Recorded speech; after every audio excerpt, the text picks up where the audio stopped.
¿Qué tal? Bienvenidas, bienvenidos. Mi nombre es Salvador Leal y esto es Análisis Viva, un repaso breve de los acontecimientos que afectaron los mercados financieros durante la semana que termina y un vistazo a lo que viene en la semana que comienza. El día de hoy nos acompaña Carlos González, él es director de análisis y estrategia bursátil de Grupo Financiero Monex. Muchas gracias, Carlos, por estar con nosotros de nuevo. ¿Qué tal, Salvador? Un gusto. Si te parece bien, vayamos al análisis.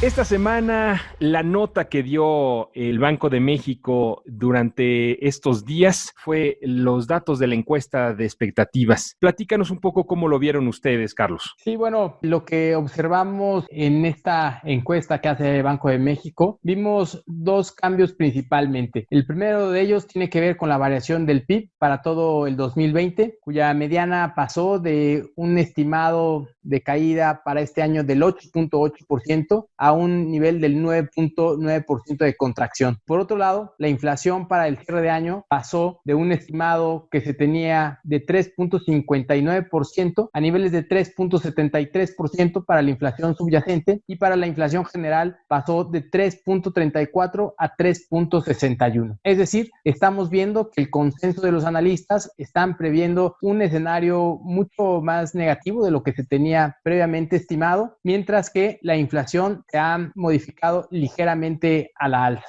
Este reporte de expectativas, además, viene a darle un marco para la siguiente semana respecto a nuevas cifras relacionadas con crecimiento económico, por ejemplo, con tasa de interés. ¿Cómo lo estás viendo tú? Sí, bueno, lo que estamos viendo es que definitivamente las expectativas que se tenían originalmente era que las medidas de confinamiento podrían estar terminando originalmente para el mes de junio, y prácticamente lo que se ha observado ya desde hace varias semanas es que estas medidas podrían estar continuando para lo que resta del año. Si bien es cierto que el segundo trimestre observamos el peor trimestre en nuestra economía, hacia adelante prevemos una ligera mejoría en los siguientes trimestres. No obstante, para todo el año nosotros estimamos una caída en el PIB del 9.9%. Es decir, muy cerca de lo que trae el consenso del mercado, aunque seguimos viendo un escenario un tanto difícil hacia adelante. Para el 2021 es importante señalar que mientras el consenso del mercado estima un crecimiento del 3%, nuestro estimado es del 2.6%. Es decir, pensamos que la recuperación será mucho más lenta. Esto principalmente ante un prolongado escenario en cuanto a las medidas de confinamiento, también una actividad económica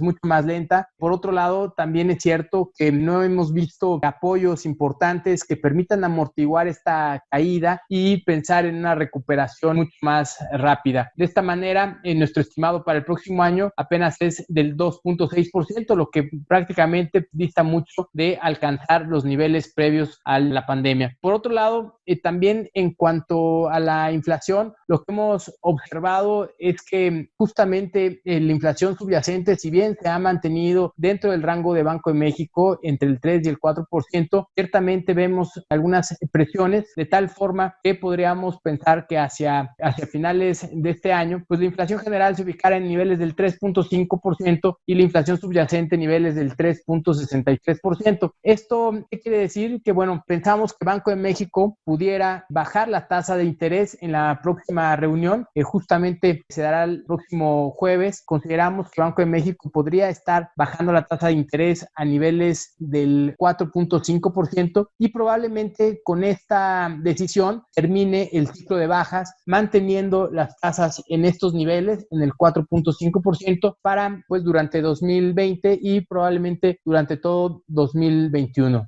Además de tanto crecimiento económico como la inflación y lo que mencionas ahora, el dato que dará el Banco Central respecto a las tasas de interés, ¿cómo sienten ustedes los movimientos o la fluctuación del tipo de cambio? Bueno, en cuanto al tipo de cambio, ciertamente estamos en un escenario un tanto volátil. Hace poco tiempo observamos que el tipo de cambio disminuyó a niveles de 21.80. Me parece que esos niveles pudieron haber sido los mínimos, por lo menos en el corto plazo.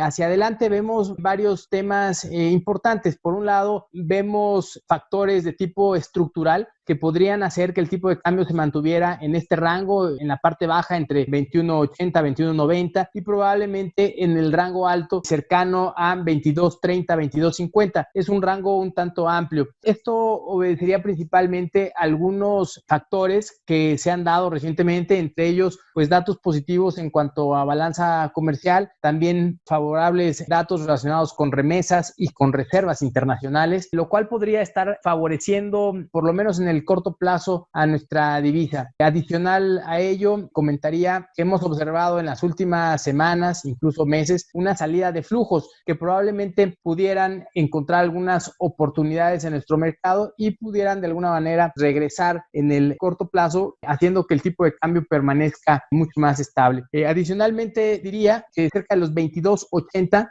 hubo subastas por parte de Banco de México, así que esos niveles también podrían considerarse como un nivel importante para mantener la divisa en estos niveles. Sin embargo, de mayor plazo, consideramos que existen varios factores de riesgo que podrían estar llevando a la cotización de nuestra moneda a niveles por arriba de 23 pesos. Puntualmente, nosotros estimamos que para finales de año el tipo de cambio se ubique en niveles de 22.35. No obstante, seguimos pendientes de algunos otros factores que pudieran afectar la cotización, entre ellos pues las elecciones en Estados Unidos que se van a cabo hacia el mes de noviembre y seguramente previo a ello podríamos encontrar cierta volatilidad. Otros factores internacionales, probablemente el tema relacionado con el COVID y una posible vacuna pudieran tener cierta volatilidad también en nuestra moneda. Temas relacionados con el Brexit o factores de tipo geopolítico como las tensiones entre China y Estados Unidos, pero sobre todo en la parte local, la posibilidad de que nuestro país pudiera ver disminuido la calificación crediticia derivado principalmente de las afectaciones financieras en Pemex y en CFE, pudieran tener un mayor impacto y con ello pues la posibilidad incluso de hasta una pérdida del grado de inversión hacia el año 2022.